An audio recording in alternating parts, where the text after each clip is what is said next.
The primary topic of discussion today, all over the world, is the strikes on Iran. Let's just go ahead and, from what you know from the information you've seen today, can you just give us a general broad overview on the subject and what's going on today?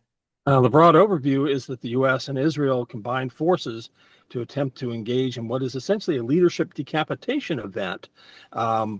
There are rumors and reports that Ali Khamenei, the Grand Ayatollah, who basically is the supreme leader of Iran, may have been killed in the attack, along with Iran's defense minister, among others, as well as perhaps the leader of the Islamic Republican Guard, which that makes that a decapitation event. What does that mean? It means that it destabilizes the regime and potentially makes it easier, not only for the U.S. and allies to perhaps bring down the regime, but also to encourage, as President Trump said this morning, to try to have the Iranian people rise up and basically overthrow the regime. So, we've seen over the past several months, of course, tensions have been high, but are you able to go ahead and give us a little bit of background into the history? Of course, we have the Iranian monarchy and then Oh, we have the yeah. Islamic Revolution. If you could just go ahead and give us a little bit, just a general kind of framework of events leading up to now.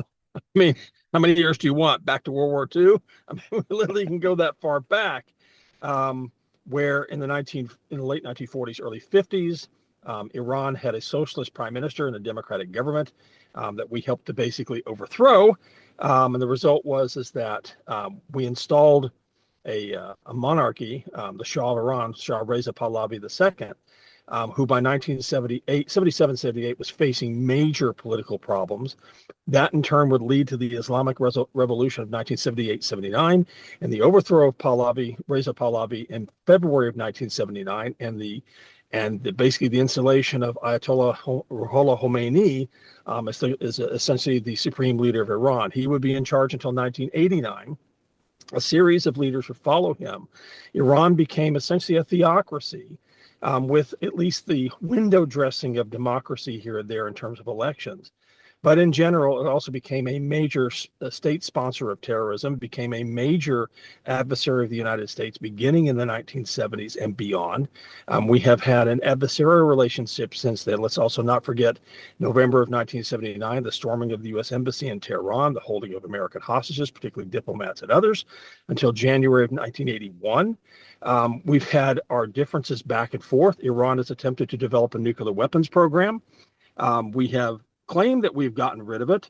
Apparently, we didn't back in June, July, which is one of the ostensible reasons why the U.S. and Israel struck early this morning, basically trying to not just decapitate the regime, but to basically prevent any sort of development of nuclear weapons. All right. So, I've got a lot of questions here. We're going to be here for a while. I hope you have a good amount of time because there is a lot to cover. Not a So, problem. of course, I guess the main question that's going to come to a lot of viewers' minds is how are these strikes different to the strikes that we saw in June and July of last year? Well, again, these are different. The ones that we're doing in June, July of last year were targeted toward Iranian nuclear weapon development facilities, or at least what we identified as such. Be they heavy water facilities, be they basically cyclotron facilities, whatever you might have, that help with the development of a nuclear weapon. This time it's a bit different because in this instance, we're talking about a situation in which we're not only going after those particular assets, we're also going after the leadership itself, which makes this a much different event. So, of course, you've said it yourself. This is a an attempt at a leadership decapitation. Of course, the we're seeing reports that both the Ayatollah as well as the president, Pezeshkian, Right. I believe, has been eliminated in the course of these strikes. So Um, we think we're not certain of that. Not certain of that yet. What do you think is what do you think are the intended next steps? What are we going to see come out of this region?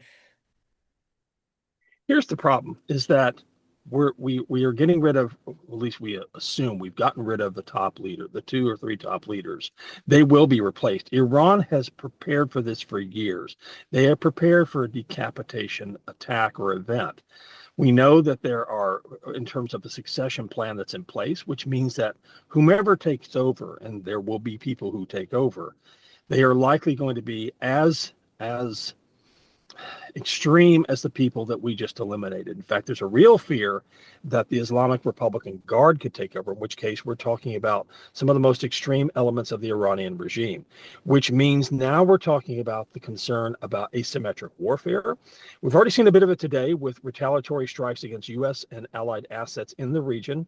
It is quite possible as we go further in the next few days and weeks that we see more of that, and we may in fact see this become a much greater or expanded effort outside the region toward American and Western assets in Western Europe, the United States, and other portions of the world. This is what we need to be prepared for. So, speaking of that preparation, over the course of over the past 2 weeks, we've seen an incredible mobilization of air assets in the region. There have been entire airports that have been taken up with tankers and fighters and all of these different military Right. assets. Do you think that the United States is preparing for a protracted conflict? Well, it looks like they are when you have two carrier groups in the region, when you have a tremendous number of assets. In fact, the biggest number of military assets in the region since the Gulf War in the early 1990s.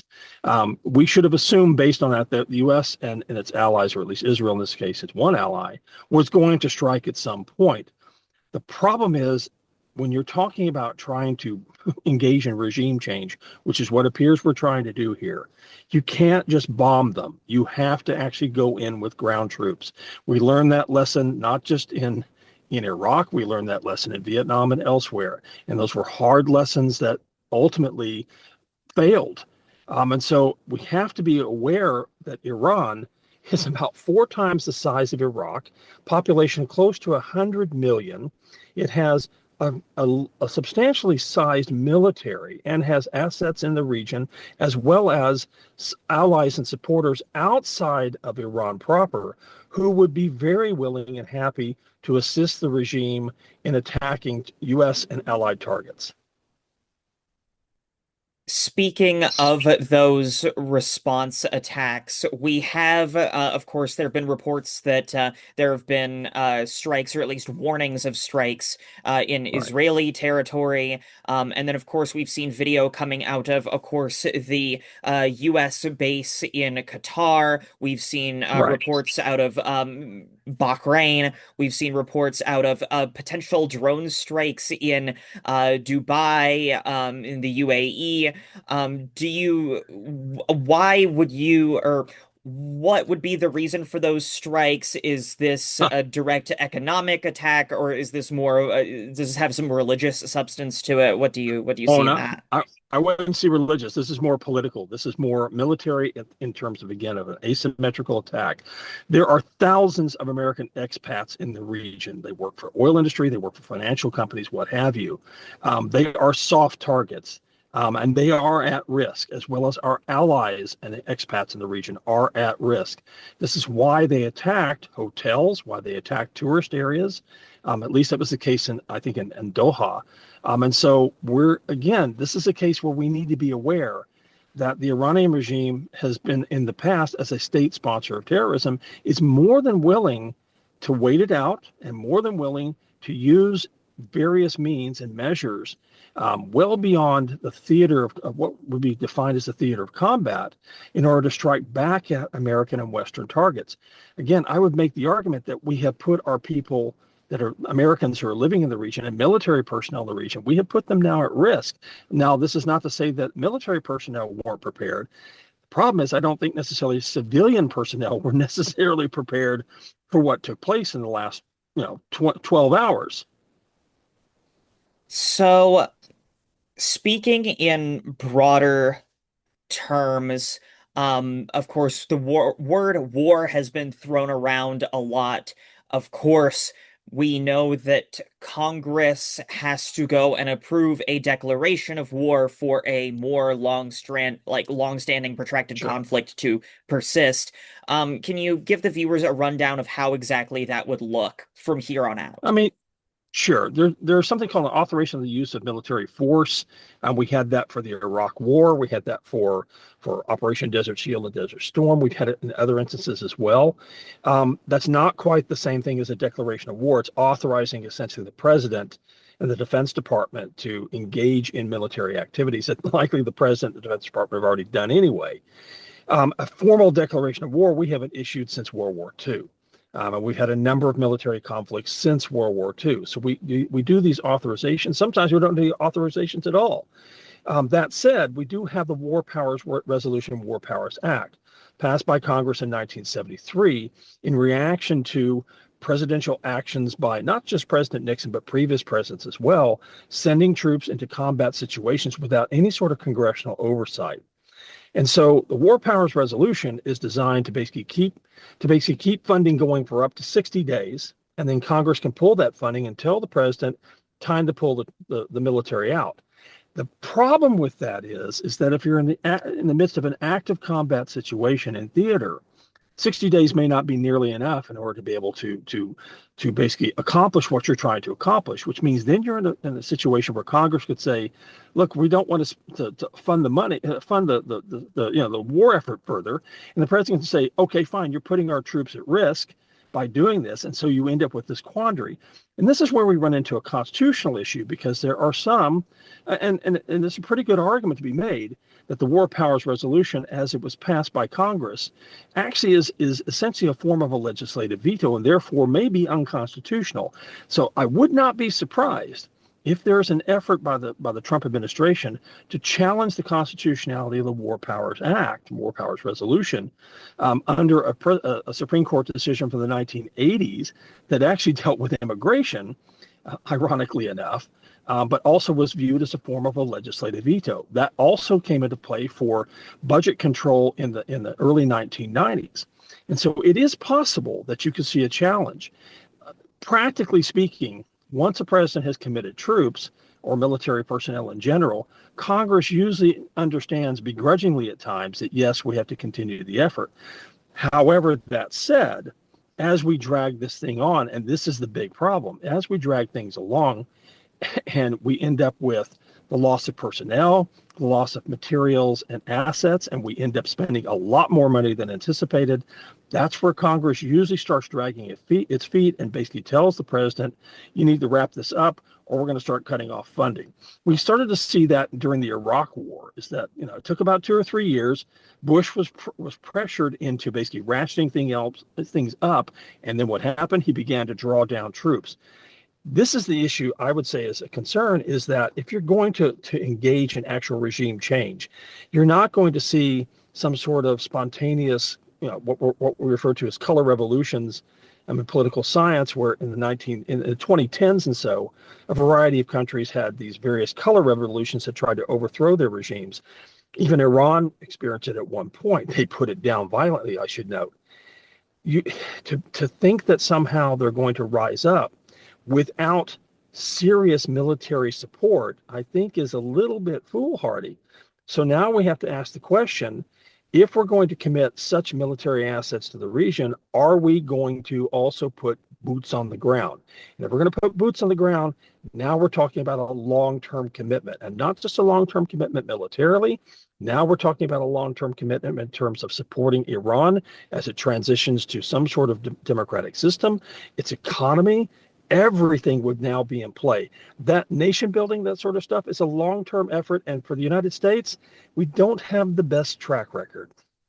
Speaking of that track record, the thing that immediately jumps to my mind, not just because it was in the news yesterday, but we have seen various parallels to the conflict in Afghanistan, where the United States spent 20 years trying to keep the Taliban Exactly. out of power and then trying to build up this democratic government. And then the moment that the United States leaves, it all comes down. All went down. do we have similar fears that something like that could happen in Iran? What does that look like? I wouldn't even presume to try to engage in nation building in Iran, given the size of its population, given its history, given our history with that country. To think that somehow we're going to be viewed as liberators by coming in, I think is absolutely foolish. And any policymaker who thinks that way, I think is being a bit naive, knowing the politics of the region. Yes, we know that there are Iranians and a number of Iranians who detest the Islamic Republic, who absolutely detest the repression, the violence, the myriad killings that have taken place in the last 3 or 4 months, where estimates range as low as 3,000, as high as 35,000 that were killed by the regime protesting primarily over things such as economic instability, economic access, jobs, and just in general corruption and just lightening up on Iranian cultural and social life. And so to think that again that this is going to be an easy task, I think is really naive. So, to go and try to bring this back home for a moment, what Oh yeah. does this mean for Military City, USA as it stands? Well, what it means is that we're going to have military personnel who are likely to be committed to combat action, or at least be sent to theater. Additionally, we have one of the best military hospital facilities in the country, particularly for burns. If we have casualties, they will likely be brought here. It's possible that other air assets, especially, could be engaged through our Air Force bases here. The other thing to keep in mind is that given the situation and given the Iranian government's willingness to go basically engage in terrorism towards soft targets outside of the country, it is quite possible that military facilities and military personnel and their families could be targets. And I'm not trying to ratchet this up as some sort of scare tactic, but it is something that at least needs to be of a concern. And I guarantee that our people here are already more than aware of it. They're prepared for it. I guess my next question would be, of course, we do have, of course, across the country, we do have an Iranian population. We also Sure. do have a sizable Jewish or Israeli population here. What does it mean for those groups living here domestically? And I have Iranian students and Iranian colleagues, in fact, at the university, and they are concerned. They hate the regime. They want to see regime change, but they also recognize the realities of the regime, that it is not an easy task, nor will it ever be an easy task to rid themselves of the Islamic Republic. It doesn't mean it can't happen. They're worried about their friends and families back in Iran. They're worried about the potential for blowback, especially if we end up with a long, a long-running war, or at least a war that lasts more than a few weeks or months, in which we see American casualties. They're fearful of possibly being blamed. They're worried about being the targets of hate. They're being worried about the being targeted because of their ethnicity. Some of them are very excited, though, by the prospect that this regime could come down. Others, like I said, are a bit worried. As for the Jewish community, we have seen in the past when Iran has basically engaged with the U.S. and with Israel, often the Iranians, through third parties, will use basically, again, a form of asymmetric warfare to go after soft Jewish targets, synagogues, for example, and schools. So we need to be aware of that. And I would guarantee, and if not not guarantee, I sure hope that there is a ratcheted level of security now because of this. So, to go ahead and get a bit more context on the recent protests that we've seen in Iran, Yeah. of course, we know that you mentioned earlier that those have been for a myriad of issues. Would you be able Oh to yeah. kind of expand on that? Of course, we know that they started right kind of after the first wave of strikes in June and July of last year. Right. Can you just expand on that? There's a great deal of frustration with the regime in general. This is a regime that has suppressed its people for decades. It is a regime that has while it has the veneer of a democracy, you actually do have presidential elections and legislative elections. They are, in essence, controlled by the Grand Ayatollah, essentially by the supreme leader, the Grand Ayatollah, and others, who basically through a religious body determine who actually gets on the ballot, who actually gets elected. And so you have a situation where you essentially have a a theocratic authoritarian state in which you have religion basically dominating as an ideology, dominating the political structure and governance. Younger Iranians, and by the way, has a young population. A good 35% of the population is under the age of 25. This is, in fact, where a number of the protests came from, or for people who just feel like they've lost hope, they don't have access, they see the corruption that's taking place, they're tired of the repression, they see what's taking place in other parts of the world, they desire, at least freedom and the ability to move freely in the country or freely outside the country.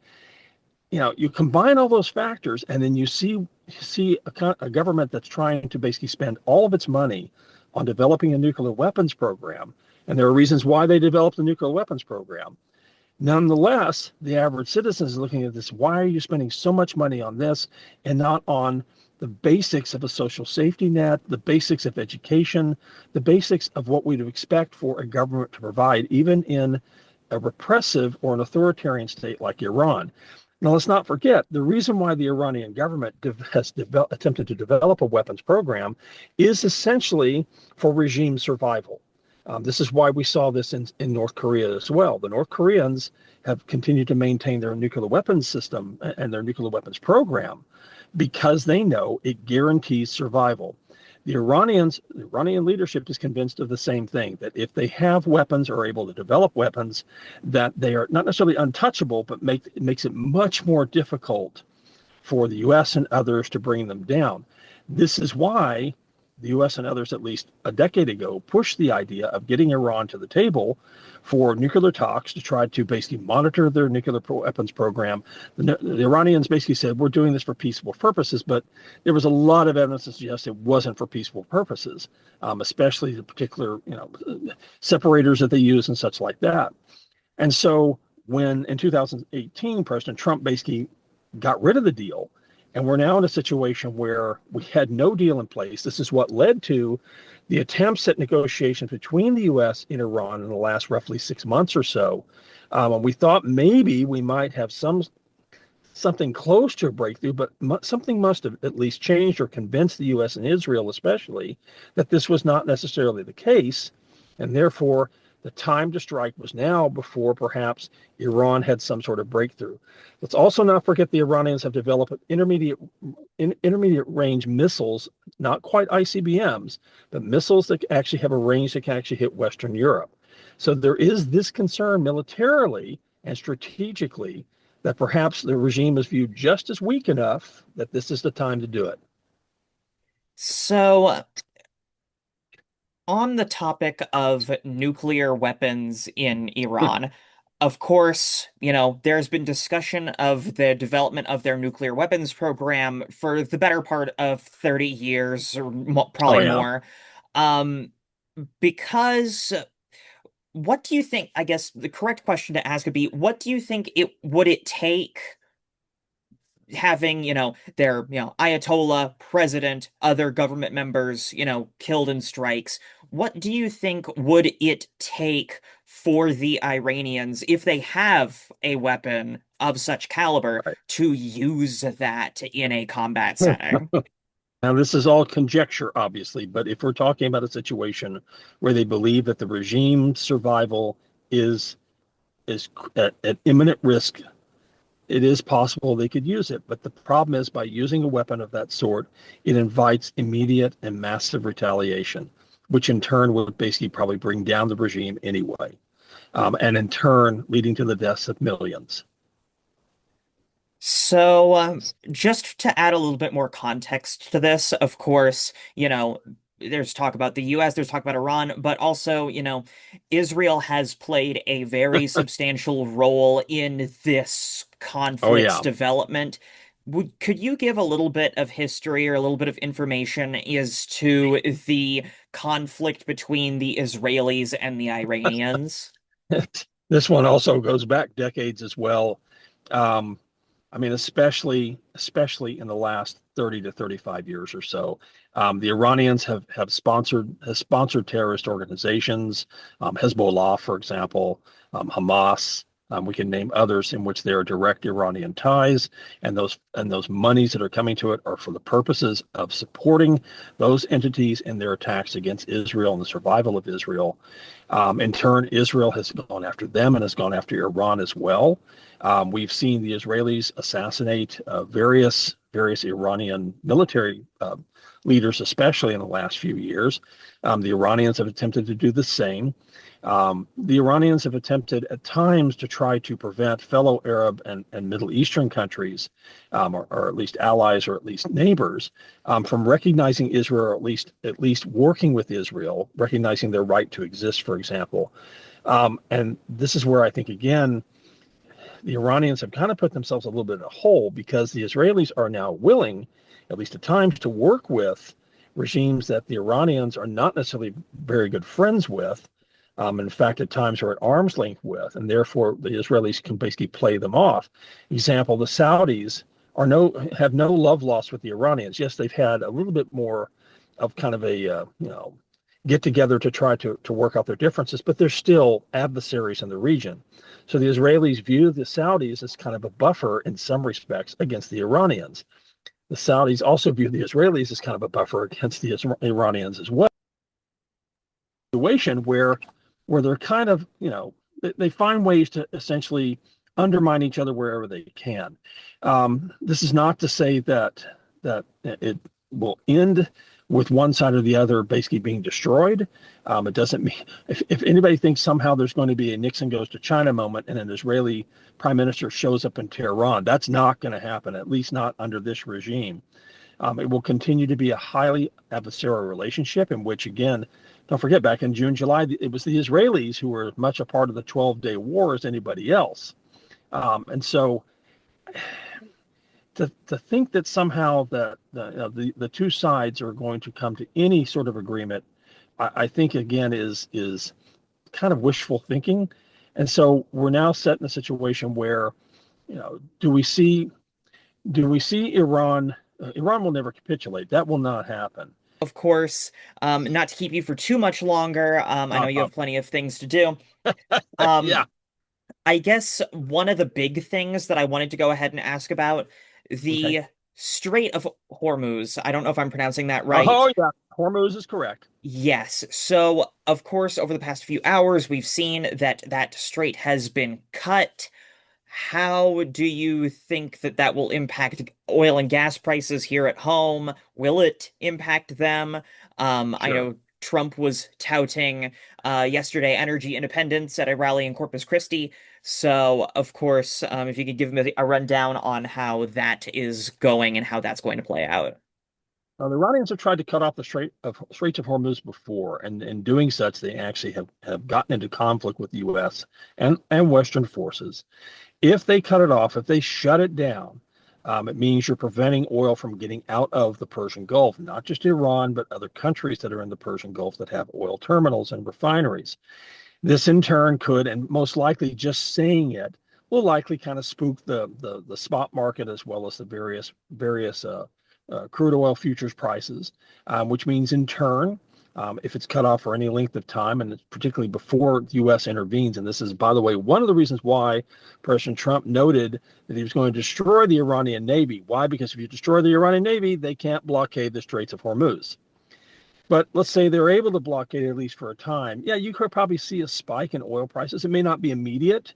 It could be a couple of days or a couple of weeks. I'm not telling people go run out right now and fill up your tank.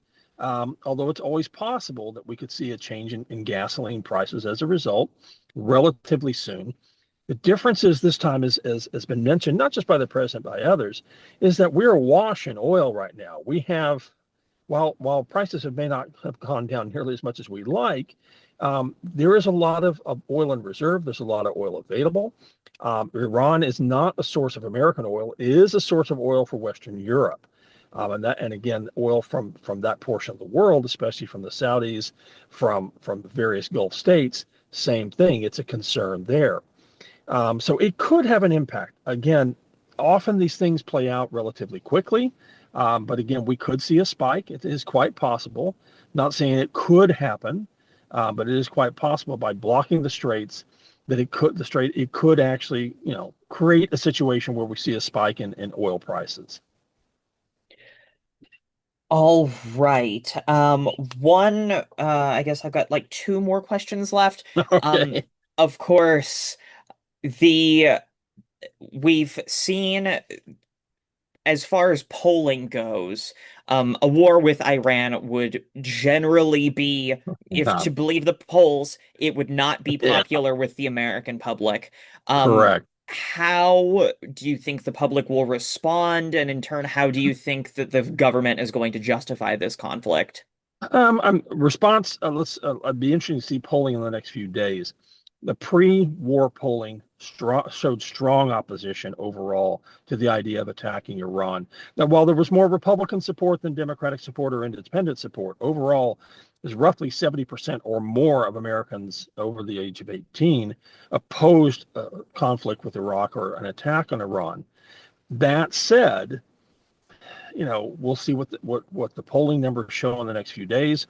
Sometimes in these situations when our military is involved and harm's way, we see in polling something called a rally around the flag effect, in which people will give the president, at least temporarily, a boost in approval ratings because we have troops in harm's way. That may not necessarily be the case here. It is quite possible we won't see that because there does seem to be widespread opposition to this action, especially without congressional input or approval. Keep in mind, Congress wasn't really even informed of this thing until the president got on the air at 2 o'clock this morning, announcing that we're engaged in a massive effort against Iran.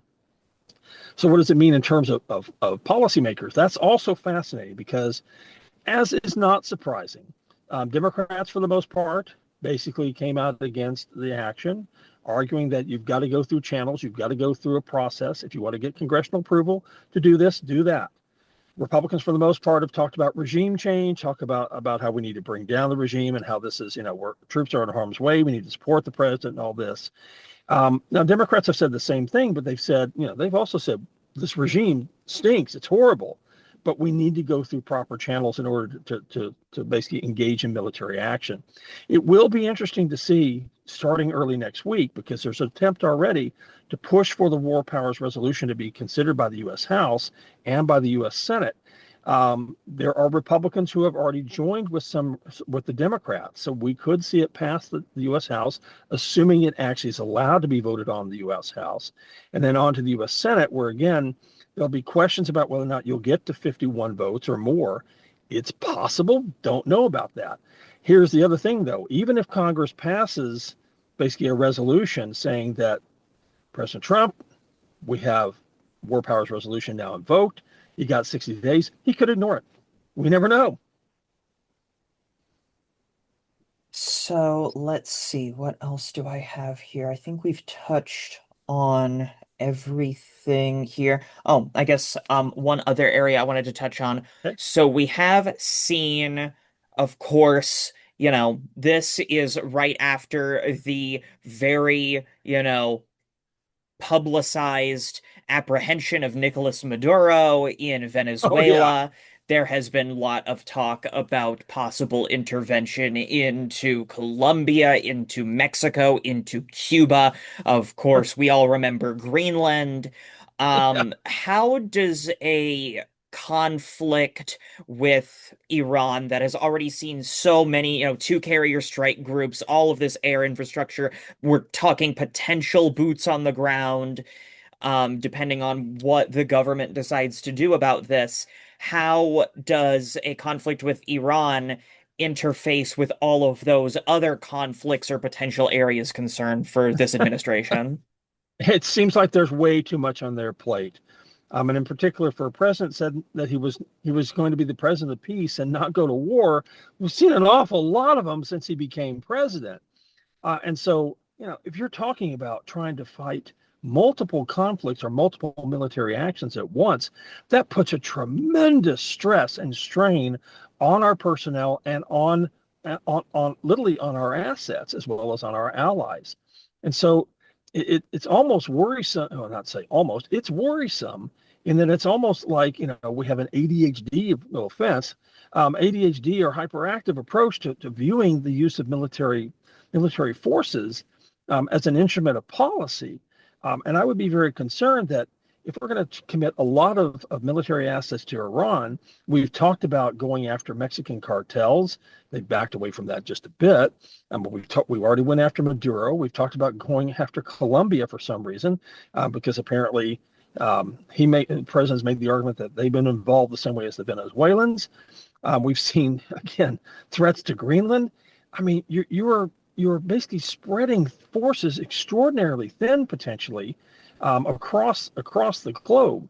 Keep in mind, we have a voluntary military. It's not like we have a draft, and a draft is only going to come back in times of an actual declared war. So again, it just seems as though the focus is not there that needs to be there. This goes back to a whole question, though, about, are we using the military as an instrument of diplomacy, or essentially a form of aggressive diplomacy, or are we using the military to basically resolve certain particular conflicts that we think can be resolved relatively quick by the use of those forces? So I guess my final question is going to be, looking towards the future, looking towards an outcome. Sure. What is the best possible outcome, the worst possible outcome, and what is the most likely outcome for, us, either more locally or on a national scale? What are we looking at happening in terms of this conflict? Boy, that's the problem. Political science, we try our best not to make those kind of guesses, Hmm. to engage in that kind of conjecture, because we are so often wrong about our best guesses. That said, if you want me to do it, I guess I'm on the spot here to do it. Best case scenario, the strikes did their job. It creates regime instability. The regime collapses, and we begin to see a slow transition to actual democracy in Iran. And in more particular, we begin to see the Iranian government back away from the use of asymmetrical warfare and terrorism to achieve its political and military goals. I'm not holding my breath that'll happen. Worst case scenario, the Iranians have developed much better ballistic missile capabilities and nuclear capabilities than we were aware of, and they use them, which in turn leads to a huge conflict that, again, could cost the lives of millions. Honestly, I'd love to see a conflict that is quick, if we're going to have a conflict, that actually helps to bring down this regime that has been a state sponsor of terrorism for decades, which is an authoritarian state that has been a harsh and brutal regime, violates human rights on a regular basis. But I would argue, do it properly, follow procedures.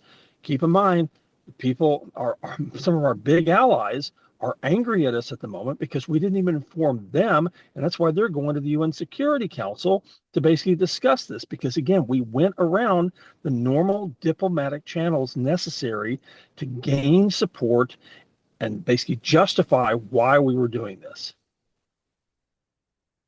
Thank you so much for your time. I really appreciate You it. bet. Let me go ahead and